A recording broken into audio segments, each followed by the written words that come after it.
awesome healers. I'm so happy you're here today. And what I'm going to share with you is about how to have your own events. You know, you've been to some events, and if you haven't, you will get something out of this, I hope. So you've been to some events where your energy got dragged down, and you may or may not know the reason why. So today I'm going to give you some tips for doing your event without losing your shirt and with having everybody walk away really, really happy. So stay tuned to hear more.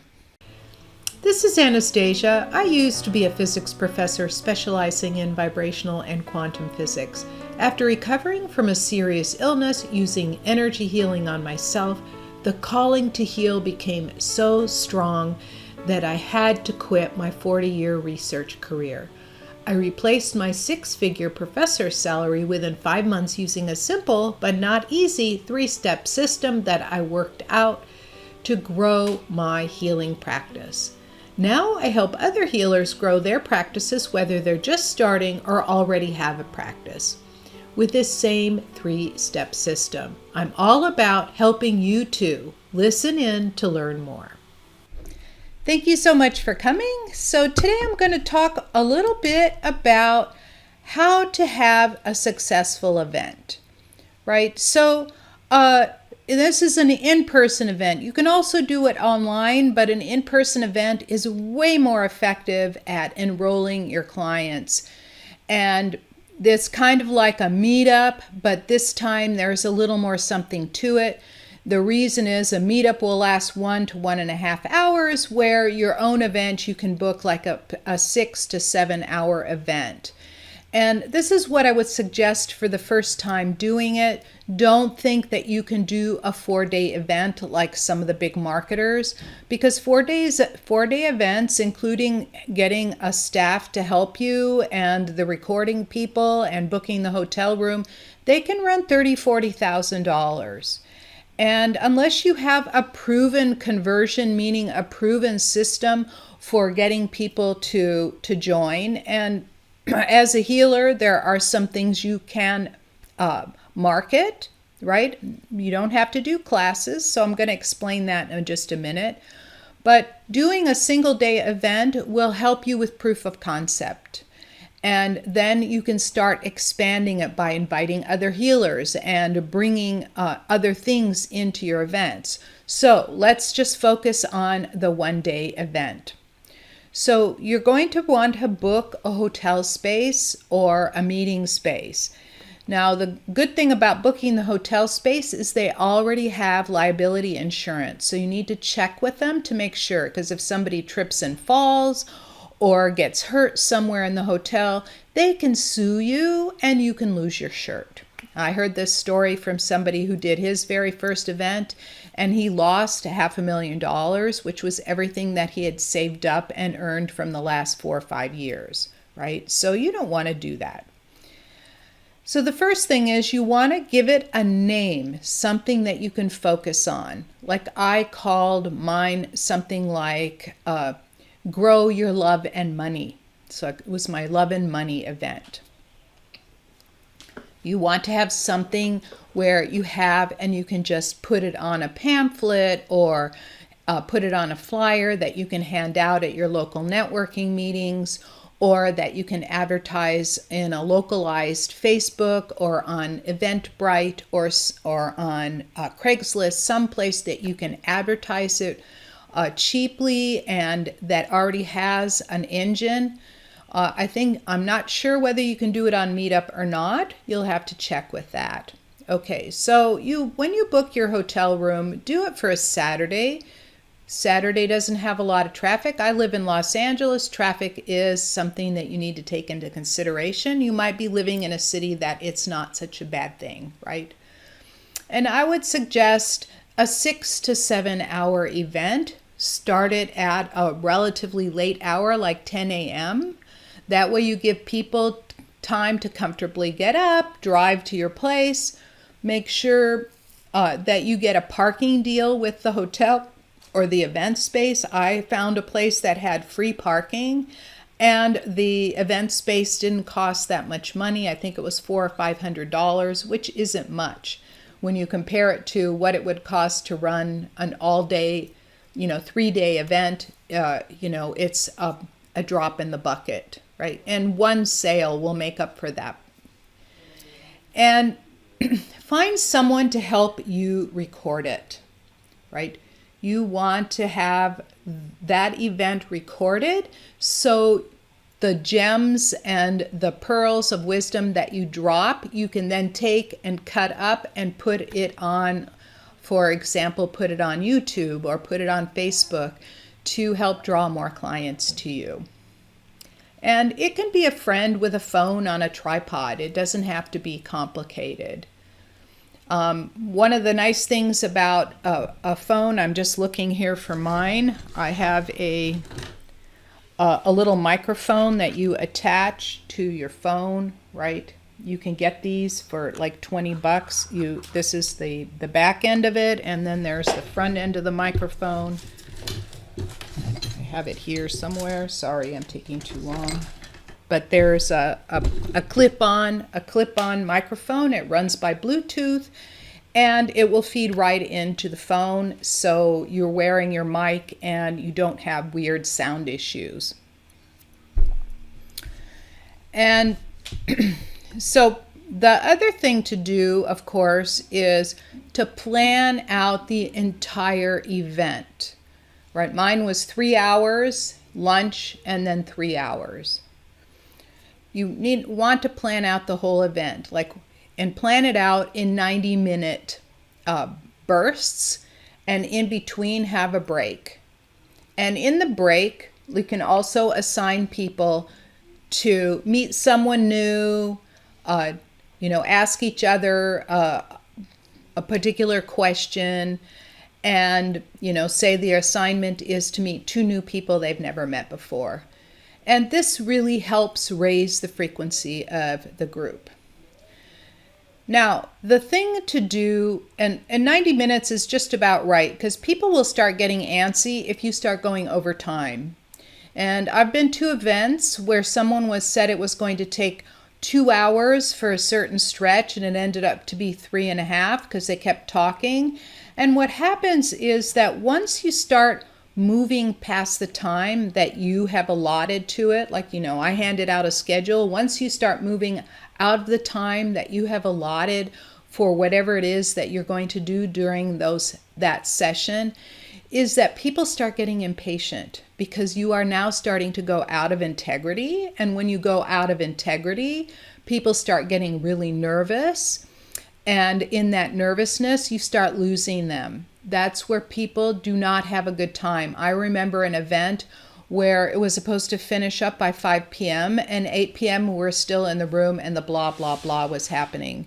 And I just at that point got up and left. It was not worth it anymore because my energy was shot. It was so out of integrity. If he said, okay, we're going until 8 o'clock and, during these times we're going to do this, that would have been great, right? And so nothing shifts energy faster than going out of your time slot. And then during that time to break it up, you're going to do a little teaching, and then you're going to do a demo. You might do a meditation. You might have them journal. You might have them, I handed out a wheel of fortune, a success wheel, I called it, where they evaluated themselves on how they took care of their health, what their relationships were like, how well they expressed their creativity, doing all those sorts of things. And then, I asked them if anybody was unsure of their self-evaluation, that I would do a reading on them, and then I would evaluate it. And most of the time, they agreed to within 5 points out of 100, which was really awesome. You can have them journal, you can have them stand up and do deep breathing exercises, expand and get into a power stance. There's so many things that you can do to help break up them sitting in the chair. You can also have them, when they write down an evaluation, share it with their neighbor, right? And have a discussion. And then the one time they share it with a neighbor on the right, the next time they share it with a neighbor on the left, right? So that will really help your event get going. And then the other thing to do is they want you to sell something. They really do. Because if they're having a good time, like I had them fill out a form at the end, and I also had them fill out an appointment schedule so I could have conversations with them in case they had any questions about the item that I was selling, which was, an eight session course on, how to keep themselves and their family clear of poopy energy, right?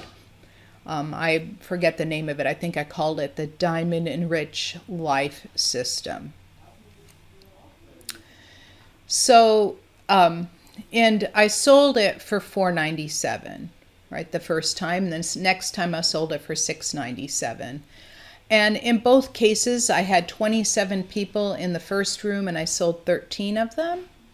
And so, of course, you see the $400 that it cost me to rent the room was easy enough, made up by the $497 times 13.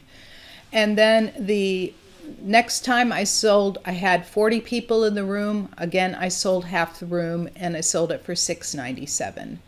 So the proof of concept worked really, really well.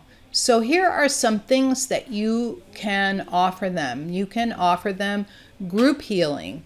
Group healing is way less, would be way less for them than if they were to have done individual healing. So you can run them through a group healing program. Or you can sell them an individual healing program, right? So you can have even 3 options. Group healing, mixed group and individual, and then individual. And of course, most people will probably take option B, which is what they tend to do. And so each time I multiplied whatever it is that I paid to have the event, I multiplied my return on my investment by about 10. So projectors and screens and mics cost a lot if you want to rent them. You can get a mic with a speaker for about the same price as it would cost to rent them, right? So if the room is small, you really don't need one, right? You can stand in the middle of the room and actually walk around. Because my room was relatively small. It seated 30. I had 27 in the room.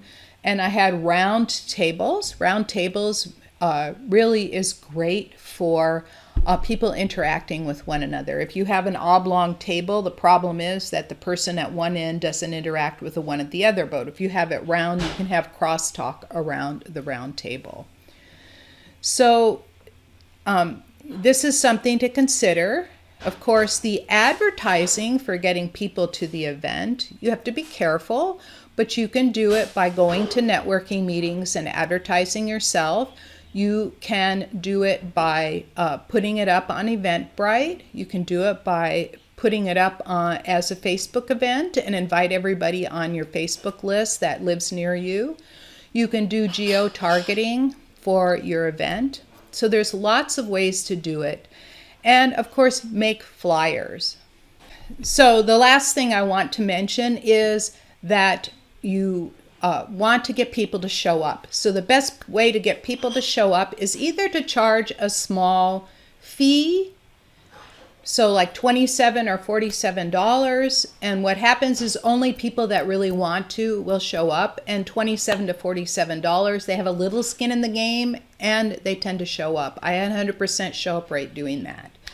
The other way to do it is to create a 30-day, a lot of software will do it, do a 30-day trial period, and they won't be charged until 30 days later, and that helps make it so during that trial period, they're not charged. If they don't show up, you let the charge go through, and if they do. So it's free to come, pay to desert it, right? So, make it so it's worthwhile, like a $47 charge. And I did that in my second event, and I had 100% show up. So those are two ways to really help bring people in and have them show up.